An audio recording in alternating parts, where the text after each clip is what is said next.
This is ITV. Certainly the best.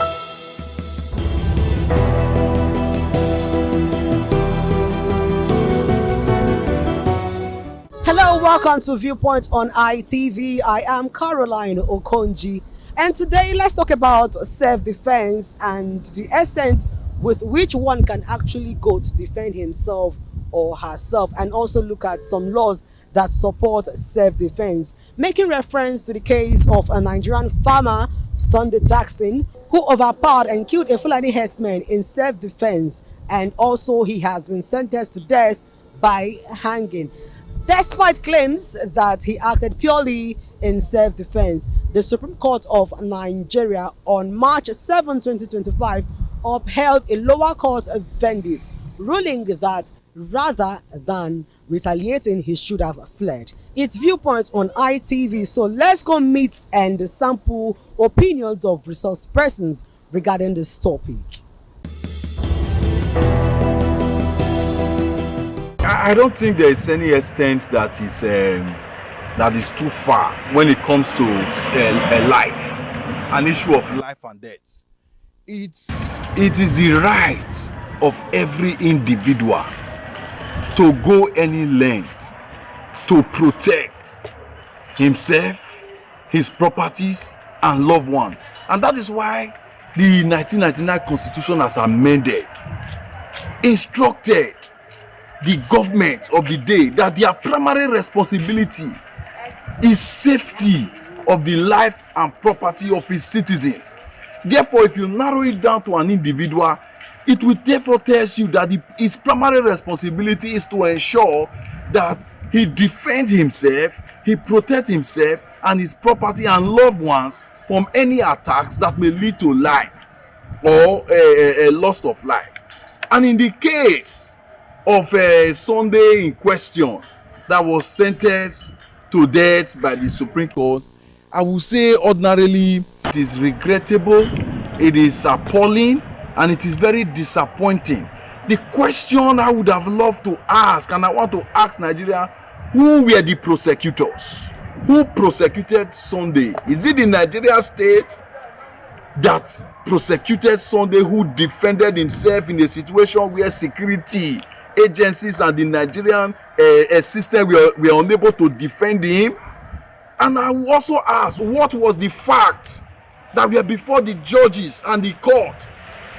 Was he established to the extent that those who wanted to sniff life out of Sunday were the killer herdsmen, or those facts were not available? Because they said the law is blind. Depends on the facts that were available before the judges. And who were the lawyers of Sunday? Was he appropriately represented and defended? And I want to say, in such manner, this matter have been visited with a series of public condemnation. The Supreme Court will now have the cause to revisit his decision, because he himself have the power to revisit his earlier decision, and it's not alien before the Constitution. So in this case, I say it is sad and it is evil, because if this is sustained, we are indirectly giving the killer herdsmen the impetus, the encouragement to further attack innocent Nigerians and innocent farmers, because the law, it seems to defend their actions. Self-defense, one have to, even if you are not prepared, or you with the current situation in our country, let me just boil down to our local government area where we are, of their notice, with the current situation of security threat and all, one have to be ready for anything. You self-defense for yourself, because one, The police cannot be everywhere. The security operatives cannot be everywhere. But that does not warrant we owning rifles, assaulted rifles, which is not registered, which is not does not comply with the government regulations. But we should be prepared for defense, because we don't have much security personnel that will go around or be better to each and every citizen. But one should be ready to defend itself when you find crisis or when you find something like that is going to endanger your life. So we should have that at the back of our mind. Well, that is APEP's court. They've delivered judgment. But on the other side, the court was wrong. Because if that man was murdered without he didn't defend himself, the story will not come up. It wouldn't get to the people that killed him will not even be apprehended. But he defended himself on the cause of a security threat to his life. He defended himself in that extent. He killed. But I blame him for killing. If he has been able to maybe get one of them injured, apprehend them, hand them over to the security operative, it would have been better. I think that is the angle where the Court of Appeal or Supreme Court gave their own verdict. But for me, I think everyone should be prepared for self-defense, because the current situation in the country does not warrant us to be relaxed or just play a hanky-panky game with your own life. I value my life, and I value the life of people around me. With the current situation of these headers, is getting alarming, and government cannot do it all alone. We should also be prepared, because somebody coming to kill you is prepared to do shit. So you should be prepared to defend yourself. So I see no evil act he committed, though the court gave verdict, but does not warrant to that level that he also should take life. Leaving the scene wouldn't be the best option, because they were prepared for him. The attackers are prepared to eliminate this man. If he had fled, they will still get him, because they will definitely overpower him. Those ones are with dangerous arms. They are with all sorts of. But he made himself. He defended himself, and I think he's right. It's good. And I also want the government to bring out this policy of controlling our arms for those that fit to have arms. Each and everybody should be licensed and should be scrutinized before you have arms. In our society today, the headers are causing me. If you see, the total numbers of headers, crime being committed in Novia Northeast alone is on the high side. It's on the global page.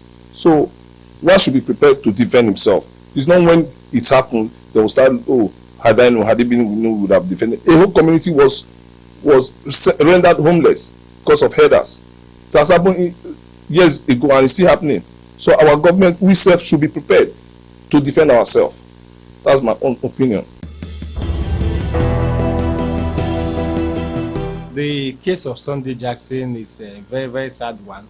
One has tried to see if maybe it was being misrepresented or misreported, but as tried as much as one has, it seems to be that is what the Supreme Court said is what was reported. The man has been sentenced to death. Very unfortunate. The mere mention of the word that he was sentenced to death, convicted and sentenced to death, to me, it sets Nigeria back more than 50 years in our jurisprudence. The reason I say so is very clear. Section 33 of the Constitution of Nigeria. And the Constitution of Nigeria is the ground norm. Any law that is inconsistent with the Constitution, by that level of inconsistency, is null and void, invalid, and must be set aside. So if any law falls short of what the Constitution provides for, that law should go. Now, Section 33 of the Constitution says every person has a right to life, and no one shall be deprived intentionally of his life, save in execution of the sentence of a court in respect of a criminal offence of which he has been found guilty in Nigeria. Section 33(2), I think that is 33. Yes, 33(1) I read now. 33(2) says a person shall not be regarded as having been deprived of his life in contravention of this section if he dies as a result of the use to such extent and in such circumstances as permissible under the law or as necessary. Then 2A says for the defense of any person from unlawful violence or for the defense of property. Now that is very clear. You have a right to defend your person. You have a right to defend your person. You have a right to defend any other person apart from yourself, any other person that is within your precinct of protection. You can defend yourself, you can defend your wife, your children, persons that are anybody who is in danger in your precinct, within your presence. You have a right to defend that person. You also have a right to defend your property. That being the case, if we are to interpret it as it states clearly there, you can defend yourself, defend the persons around you, and defend your property. A person who was farming in his own land, in his own farm, in his own land, he was there sitting in his doing his business privately. He didn't go to attack anybody. He was doing his legitimate business, and suddenly he was attacked from nowhere by another person who left home with the sole intention to go and do harm. That other person, the herdsman who came to attack Sunday Jackson, left home with the intention to go and do harm. See, these are two clear cases. If you read the criminal code's provisions on murder, it is the Fulani herdsman, the herdsman that was killed, that actually committed murder, that actually attempted to commit murder, and he was overpowered. Sunday Jackson ought to be given a medal. In a responsible society, be given a medal for defending himself and also defending his property. The reasoning of the Supreme Court is that so far as Sunday Jackson had been able to overpower his attacker, the herdsman, he ought to have run away. Our people must learn that in this life, there are things that are born with you. You have certain rights that are born with you. If you are sure that you are within your rights and you have not committed any offense, and somebody just came to attack you, is attacking you, you have done all that you needed to do to avoid the attack, but he's attacking you on your own property. Please defend yourself. You have a right to self-defense. I know that it would dwindle, it will bring down the fight, the push back to defend yourself from the farmers, because the farmers on their own part, they've suffered enough and they've been trying to defend themselves. But with this judgment now, judgment is going to bring down, it's going to dampen their spirit. It's going to dampen the spirit of defending themselves. But they shouldn't see from that perspective. Rather, the farmers should speak up in one voice, go to the National Assembly, push for an amendment of the Constitution and even the Criminal Code, so that it will not expressly so say that if you are in your property and you are attacked, you can do anything to defend yourself. Let it be expressly so say. Because when it is not expressly so say, the way it is, I read the provision just now, you can see that it leaves room for the judgment that can go this way and go that way. It's time we amend this provision to make it not clear. Even though it is so already, but it should now be very clear that anytime you attack a man in his own property, you can be killed and nothing will happen. Everybody understand that one. Actually, I want to look at it from two major aspects. The reason that I want to look at it from these two aspects is because of some things that I know. When I say some things that I know, is that one, I'm looking at the aspect that have to do with the issue of some things that trend in social media. That when you find out the detail, it might not be as it is being presented. So, if the judgment was actually based on what we have been hearing and reading on social media, personally, I would say that is extremely wrong, bad, injustice, and wickedness. But if that is not the true story, that there is something behind it, probably they find out that it was not in self-defense, then that means the government need to come out and make the truth to be known. But for now, since we have not heard contrary outside what has been going on social media, it's a condemnable act, an injustice of judgment.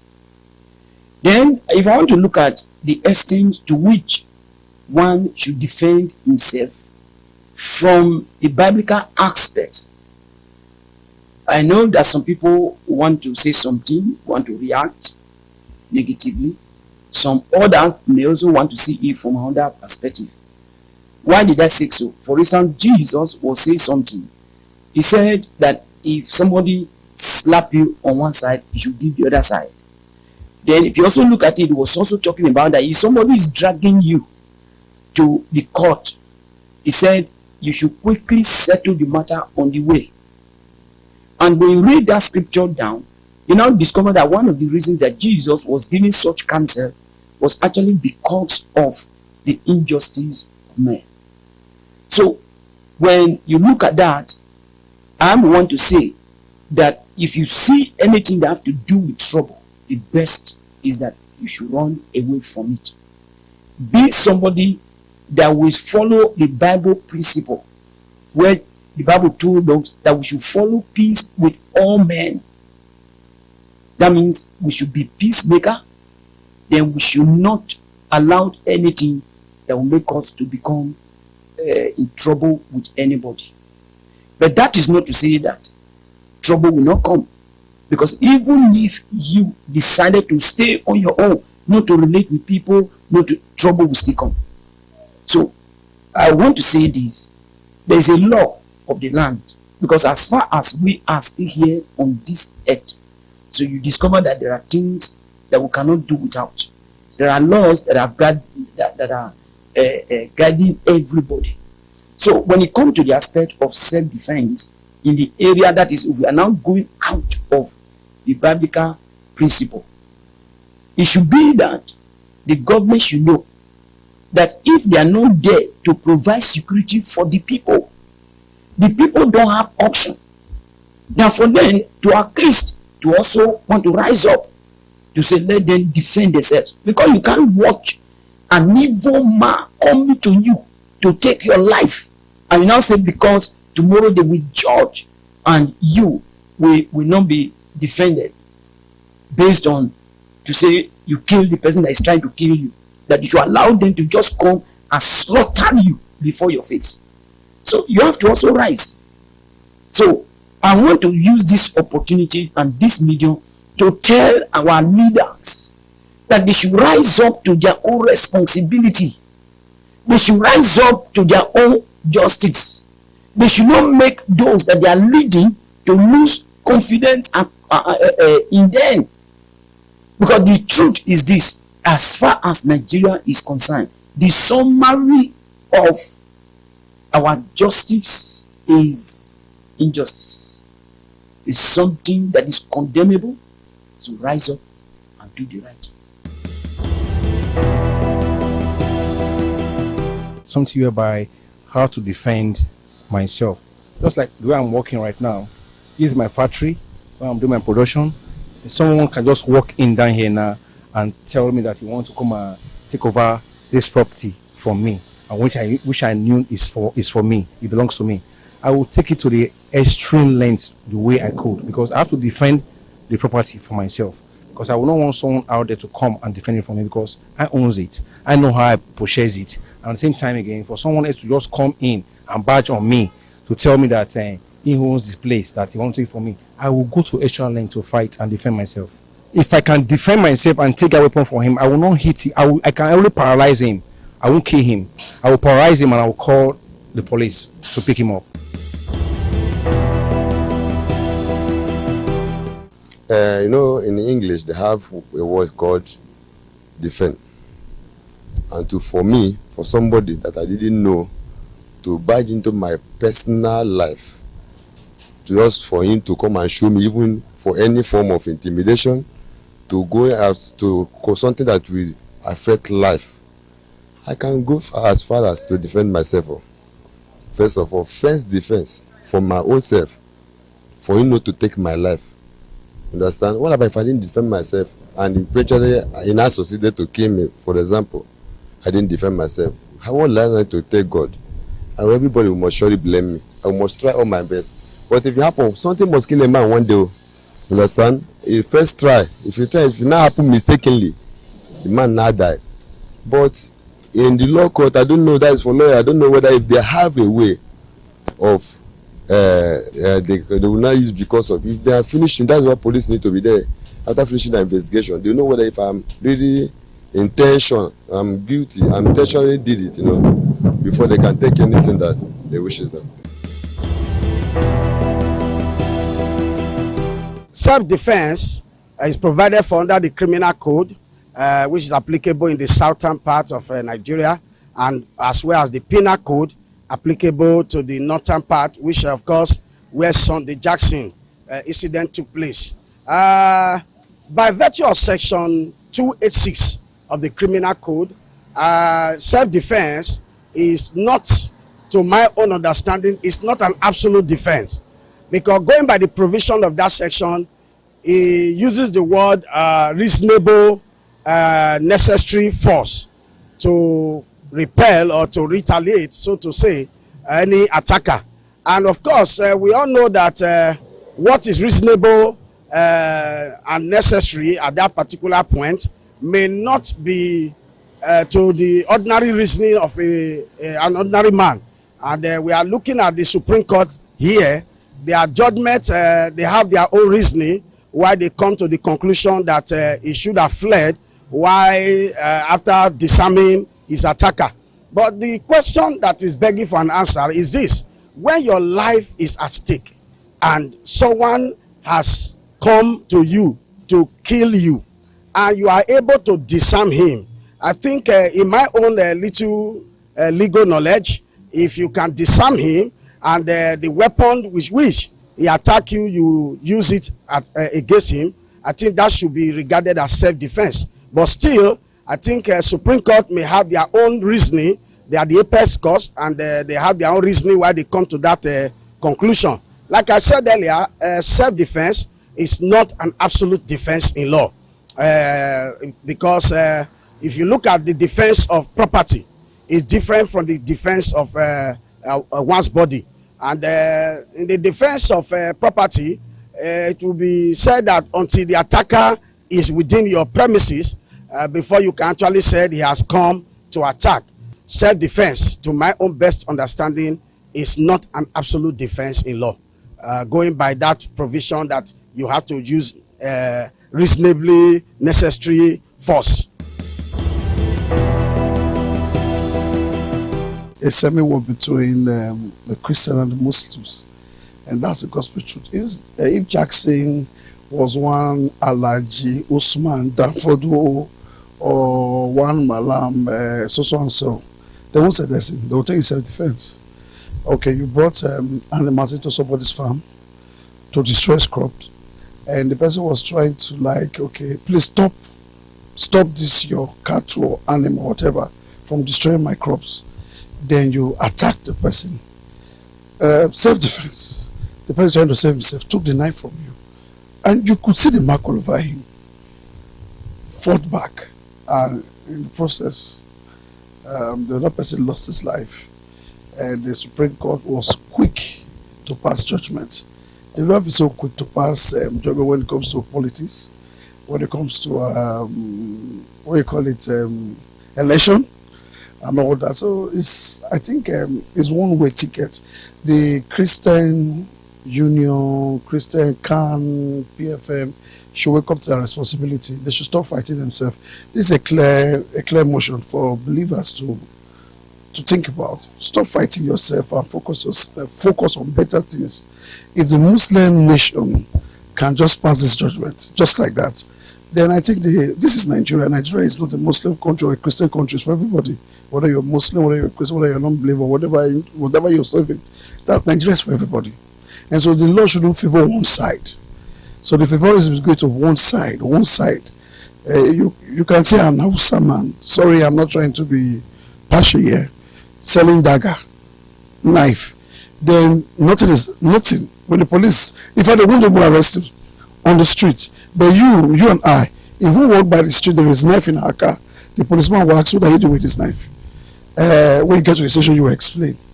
But there was some man when they sell them for street, we carry dagger, carry knife. They all come. Nobody harass them. So that's Nigeria that we are. We're going to be wrapping it up on Viewpoint on ITV by letting you know that in any situation you find yourselves, and if you must defend yourself, you should be ready to do it in accordance with the law. Don't take laws into your hands, and don't do it in a way that you will end up in trouble. I am Caroline Okonji. Bye for now.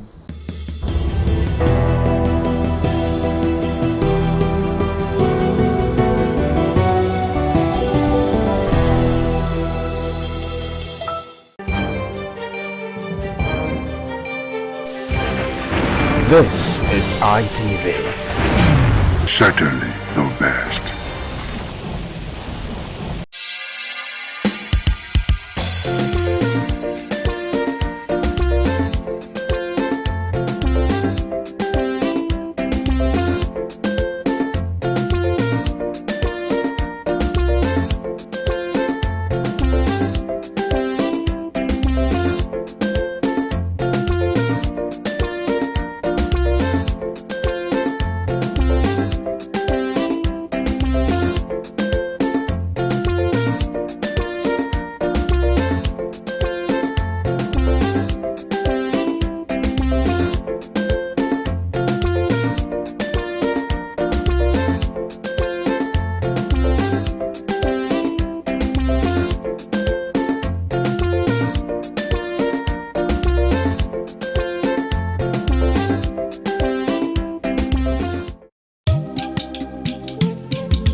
ITV, certainly the best.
This is ITV. Certainly the best.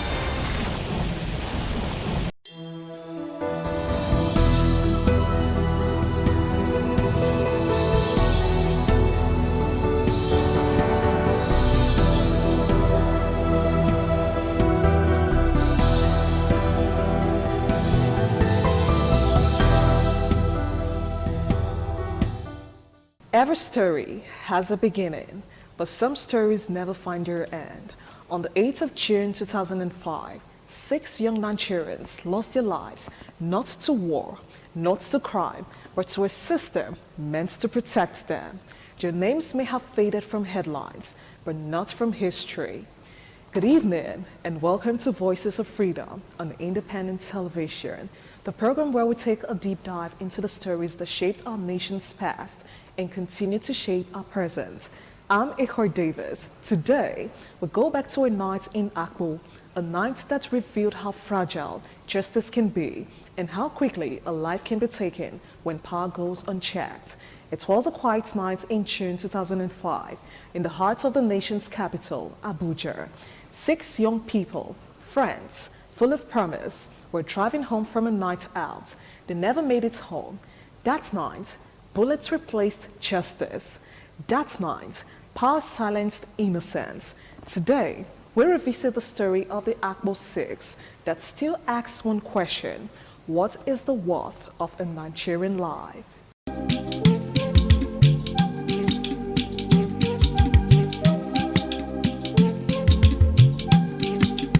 June 7th, 2005. The city slept beneath the dim glow of streetlights. In Garki, a car moved quietly through the night. 6 friends inside, laughing, sharing stories. They didn't know that somewhere nearby, a team of police officers was on patrol, and that a chance encounter would change their fate forever. But they were not robbers. They were not criminals. They were young Nigerians like millions of others, trying to live, breathe, and belong. But that night, the law decided otherwise. To understand the Akpo 6 killings, we must understand Nigeria at the time.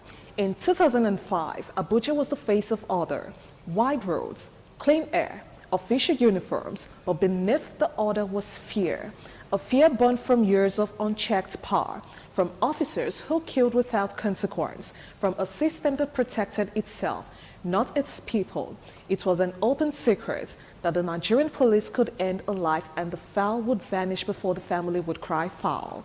For too long, justice has been a privilege, not a right. And that dark night in June made that truth undeniable.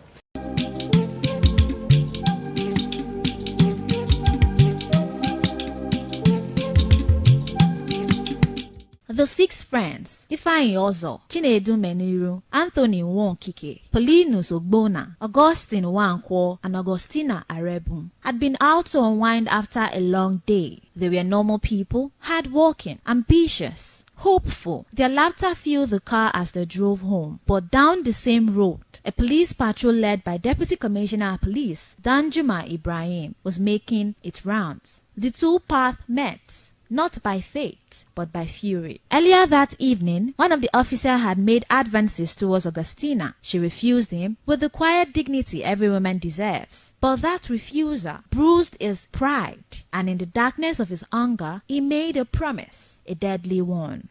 The patrol team flagged the car down. There was confusion and then chaos. Gunfire tore through the night air. 6 young people, unarmed, pleading, were executed in cold blood. Before the echo of the last shot faded, a story was already been written, a false story. The police claimed they had engaged armed robbers, that the 6 had refused to stop, that the officers fired in self-defense.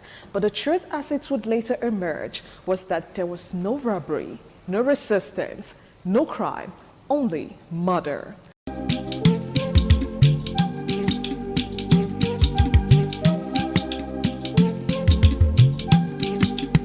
The next morning, the news broke. 6 armed robbers killed in Abuja, the headlines read. But those who knew the victims cried foul. They knew those were not robbers. They were friends, students, sons, a daughter. Mothers screamed, fathers begged for answers. But the silence from the authorities was deafening. For many Nigerians, this was not new, but this time, something was different. This time, the nation paid attention.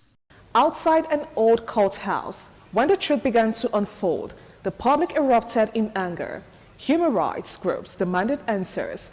The media called it the Akpo killings. And for the first time in years, the Nigerian government could not ignore the noise. President Olusegun Obasanjo ordered an independent judicial inquiry led by Justice Olasumbo Goodluck. It was a bold step, one that promised accountability, or at least the illusion of it.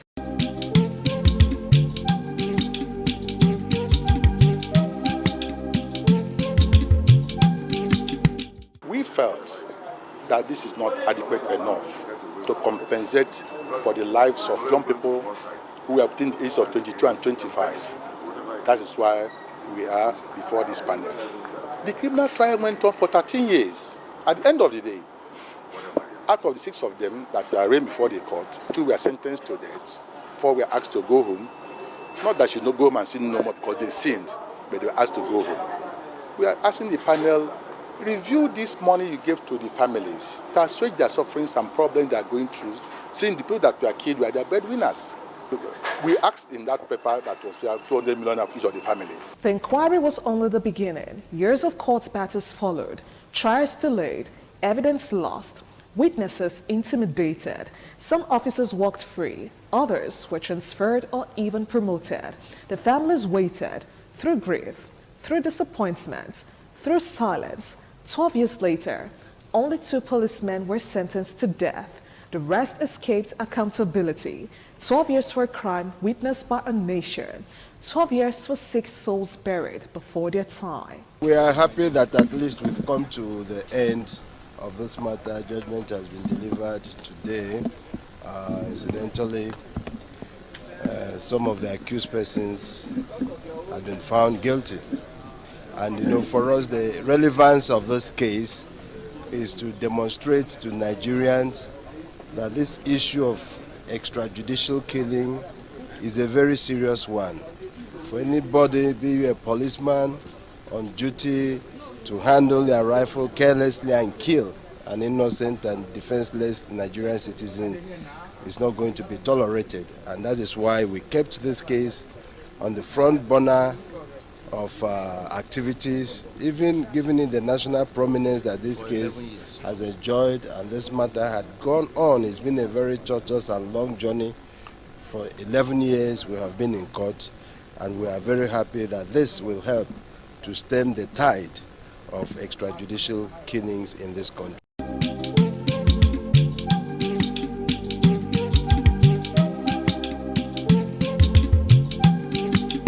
The inquiry peeled back the layers of lies. Witnesses after witnesses came forward. Police record didn't match the story. Ballistic evidence told its own truth. There had been no crossfire. The bullets came from only one side, the police. The report was damning. The Apple 6 were innocent. They had been executed deliberately and the police had lied. But in Nigeria, truth does not always bring justice. The story of the Apple 6 is more than history. It is a mirror that reflects what happens when power goes unchecked, when uniforms becomes shield for impunity. The story forces us to ask, how many more must die before justice becomes the rule, not the exception? Their names, Ifeanyi, Chinedu, Anthony, Paulinus, Augustine, Augustina, must never be forgotten. Because every time we remember them, we remember those in power, that Nigeria is watching. And one day, justice will no longer crawl, it will run.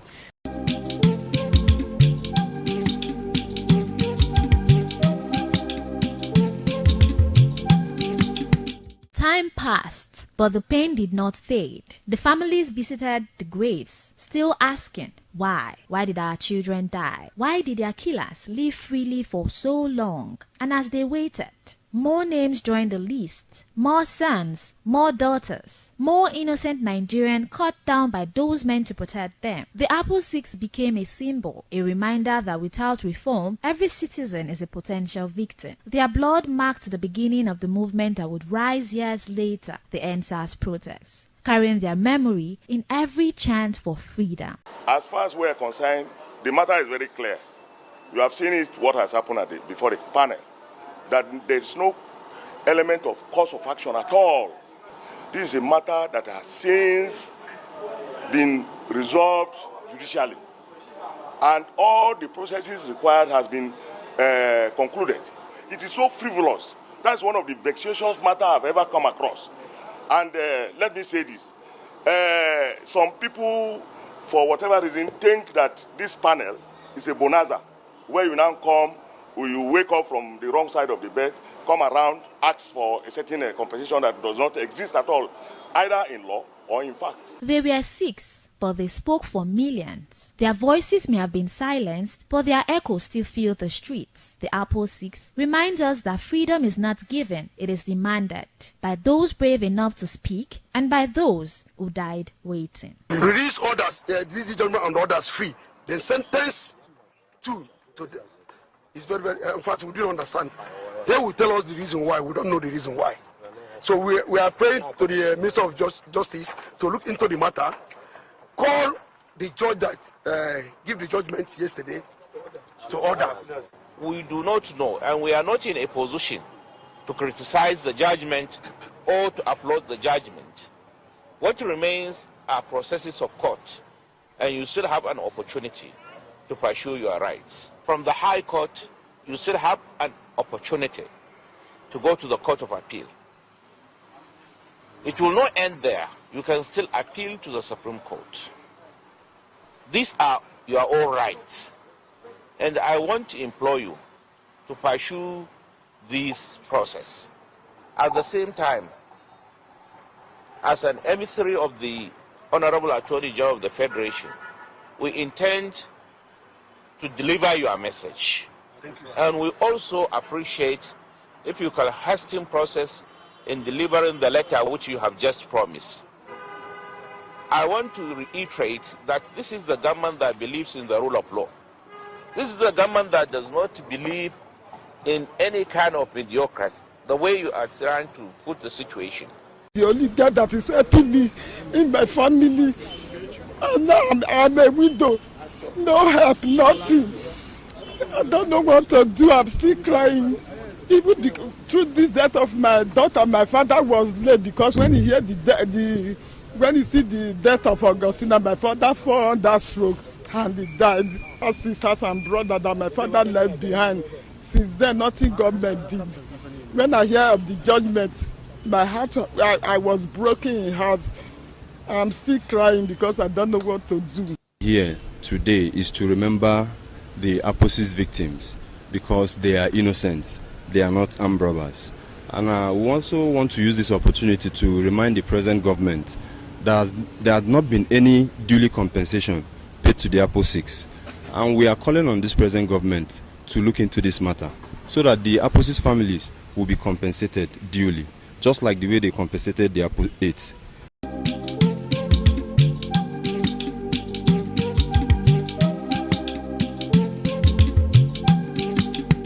Today, we have revisited a story that shouldn't have happened, a story that still bleeds quietly in our national memory.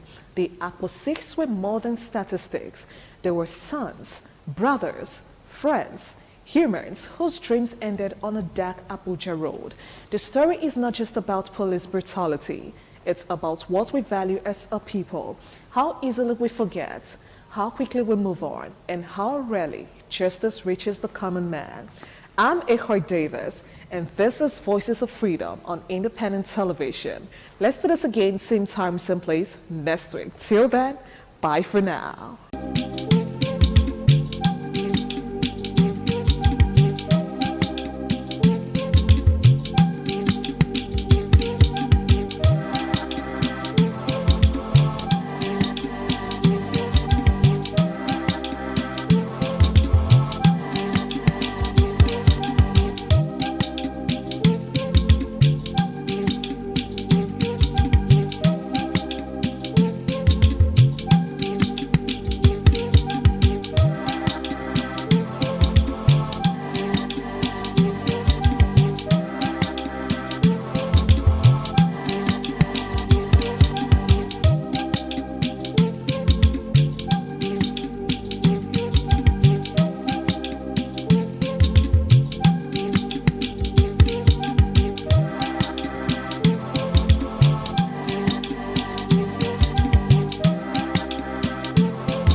This is ITV. Certainly the best.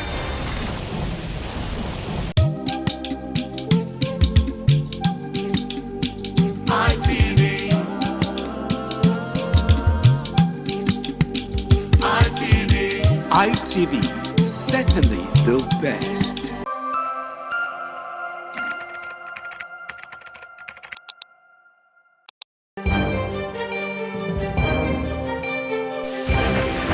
This is ITV. Certainly the best.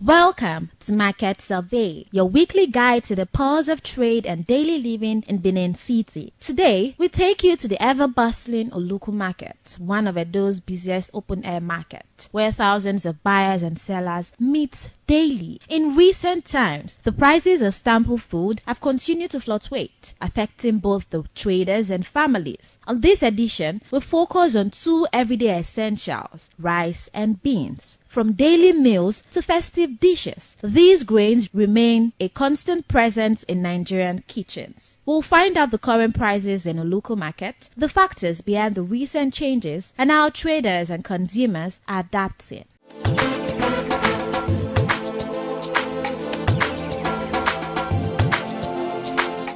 Beans and brown beans na the same price. Because of brown beans cost past this one. This one back now 120. This one 140, 130. You go see. A local beans and brown beans na the same price. But this small one, it get the one we say be only white. We say not be different color like this. Na Sokoto beans.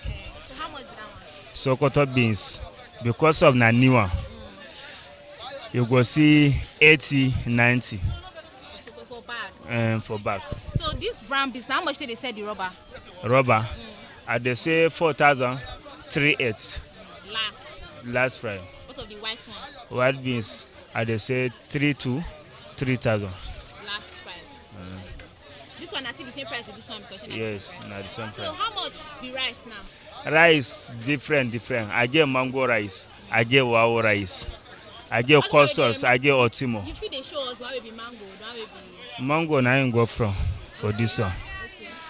They say rubber 5,500 last Friday. This African king, they say 4,000. Okay. Wow rice.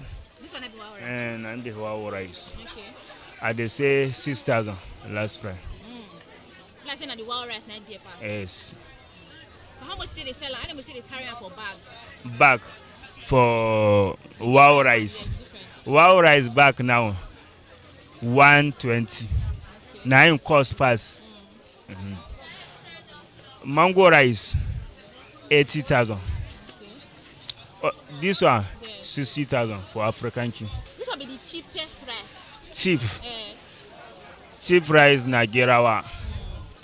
Gerawa na 58,000. For the bag. 3,000 for the bag. So how much na they carry all these bag of rice before? Before they carry 80, 85. Okay. Now so they carry them before. This wow will be one something. How much did they carry them before? Before 100k. Now I go carry them. Okay. Now because of increase. Yeah. Wow now good pass for the rice. Now wow not before foreign rice. Wow na Nigeria for it. Because of good pass for it. Now cost pass any rice. But this wild rice, now they because I not to the year of wild rice before. They just new introduced that. If you eat the wild rice, you know they eat any rice because of for wild rice they sweet the rice. How did they buy them before for markets like compared to now? Before now 140. Because of now you don't come down. New one now you don't come out. Now you don't receive money small. How much they carry for market? Yes. For market now, for bag or rubber. For bag. For bag you dey buy am now? Bag now na 120. 120 and before na like 140. Yes. So e don reduce now. E don reduce now, yes. But Because of customer now, no still dey complain now or as na still dey sell am? For the rice and the beans. facing the. Like customer now wan come buy now, e still dey complain say this thing still dey on the high side. And now only facing they talk and say things it don't come down, it don't come. Things it don't come down now only small, it don't come down.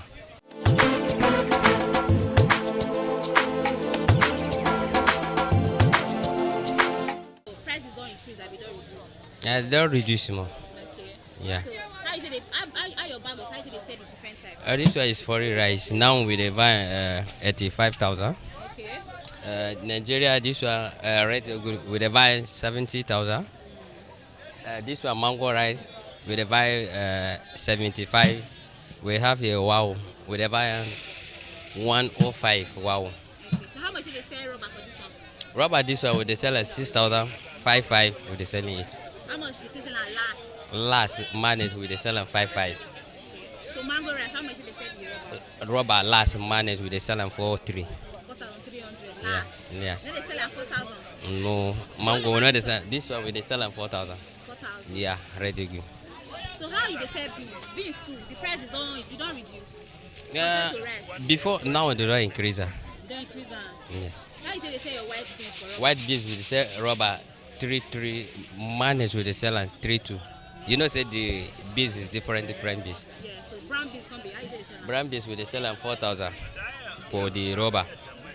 And local. Oloka we dey sell at 4,000. Oloka. Yeah. So how you dey carry the bags for the beans? The white one, the brown one, and the local. White one we dey carry 120 For bag.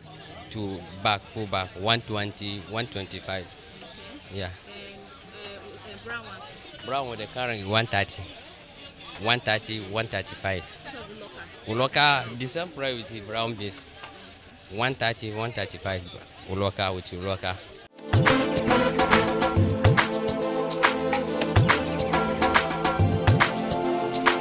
How market been and how the business of rice be?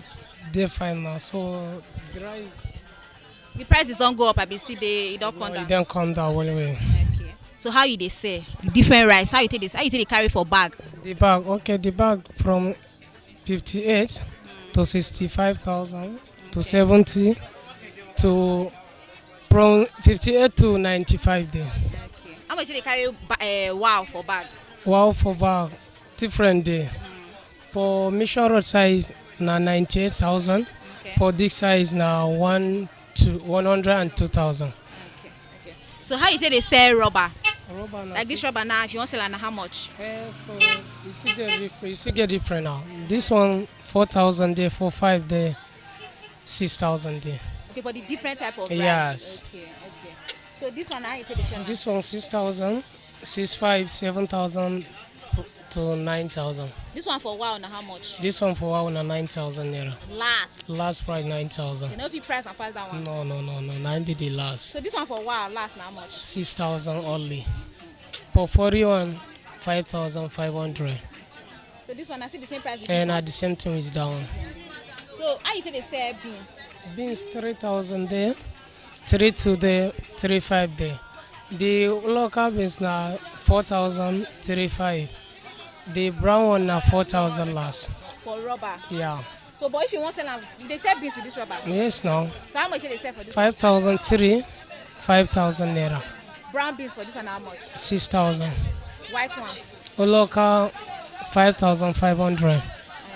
So how much do they carry the bag of brown beans? The bag of brown beans 135.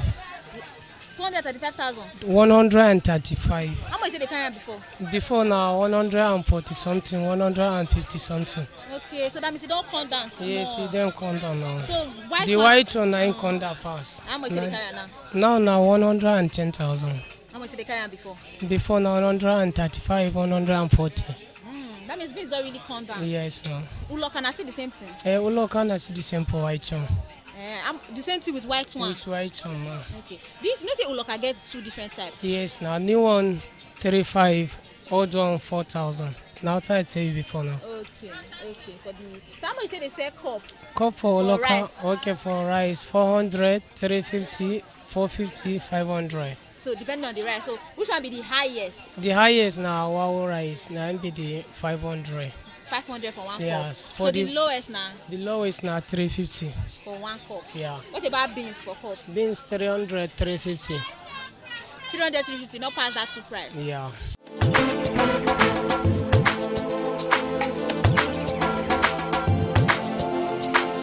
This bag of rice is 8,500 naira.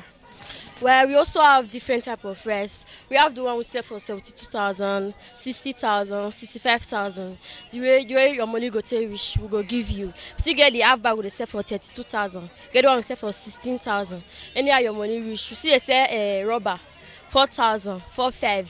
Anyhow your money reach, we go sell them for you. So which one be the cheapest rice? Cheapest rice now that have 60,000.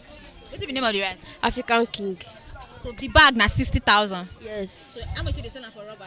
Rubber na 4,000 they sell. So that means half bag when sell can be like 30,000. Yes. So the prices of rice now, the one that they carry and compared to what it be before, it don't increase. No, it don't come down. Rice don't come down recently. Yes. Not there the way it affected there before. It don't come down. So how much na affected they carry? If you know like how much affected they carry a bag of rice compared to the one that they carry now. Yeah, everything does see come down small. Yes. That for my first 60 something, but it does see come down. You get this thing ready, but I don't get that now. I know 72,000 before, but I don't say now it does see come down. Yes. Mango before now 80 something thousand, 170,000 before. Oh, but it does see come down to 72,000 for mango rice. Yes. What about wow? Wow. No, I don't get wow now. But you know how much they sell? No, but I don't say it could also come down because rice don't recently come down. Okay. So how much now they say cup of rice? Cup na 400 naira. That one at the lowest amount? Yes, right they say.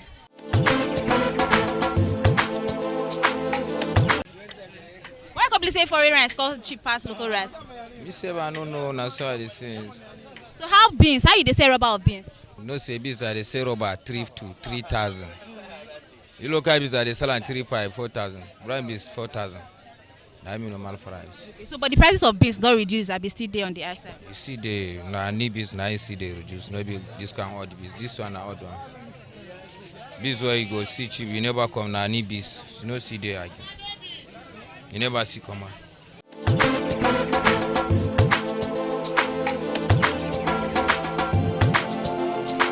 From the bustling lane of a local market, the story remains the same. The markets never sleep, and food prices continue to tell the story of our economy. Whether it's rice or beans, every grain counts in daily struggle of household to make ends meet. This has been Market Survey, bringing you insight from the heart of Benin City's market.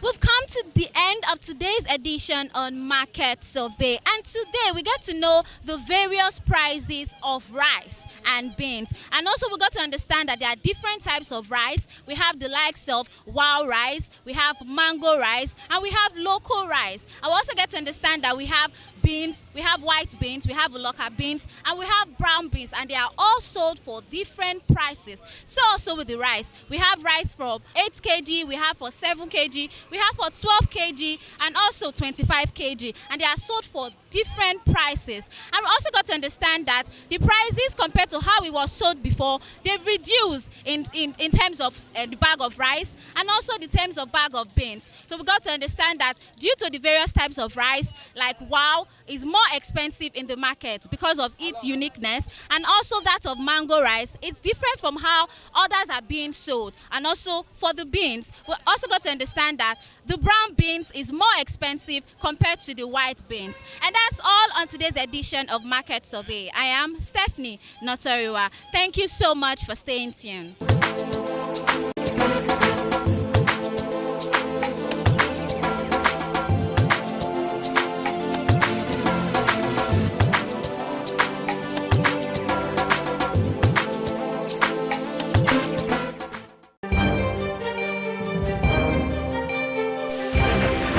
This is ITV. Certainly the best.